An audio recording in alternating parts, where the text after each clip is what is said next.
Praise the Lord.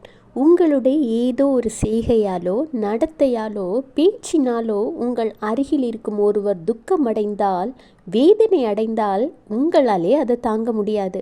என்னால், என்னுடைய வார்த்தையினால், என்னுடைய செயலினால் இப்படி அவங்கள துக்கமடைய வச்சுட்டேனேன்னு வேதனைப்படுவீங்க. அப்படி தானே? உலக மனிதர்களை குறித்தே நீங்கள் வருத்தப்படும் பொழுது நீங்கள் இப்பொழுது என்ன செய்து கொண்டிருக்கிறீங்கன்னு தெரியுமா? ஆண்டவர் உங்களுக்கு தந்திருக்கிற விலையேற பெற்ற, நீங்கள் முத்திரையாக பெற்ற தேவனுடைய பரிசுத்த ஆவியை நீங்கள் துக்கப்படுத்தி கொண்டிருக்கிறீர்கள். எப்படி தெரியுமா?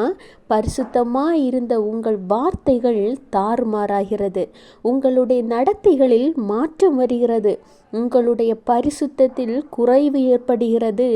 கோபம், எரிச்சல், பெருமை, பொறாமை உங்களை ஆட்கொள்கிறது.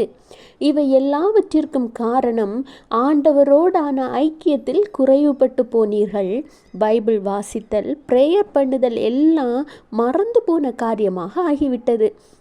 இதுதான் உங்களுக்கும் ஆண்டவருக்கும் இடையே நீண்ட தொலைவை ஏற்படுத்துகிறது. எனவே பாவத்தில் விழுந்து போறீங்க, சமாதானத்தை இழந்து போறீங்க, சந்தோஷத்தை இழந்து போறீங்க, நிம்மதியையும் இழந்து போறீங்க.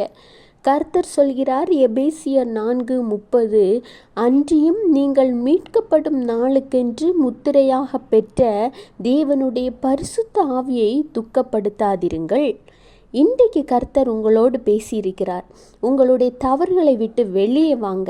ஆண்டவராக இயேசு கிறிஸ்து யாரையும் வெறுக்கிற தேவன் அல்ல. உங்கள் தவறுகளை நீங்கள் உணர்வடையும் பொழுது அவர் உங்களை மன்னித்து மீண்டும் அரவணைத்து ஏற்றுக்கொள்கிற தேவன். கர்த்தர் உங்களை ஆசீர்வதிப்பார். Have a blessed day. Jesus bless you.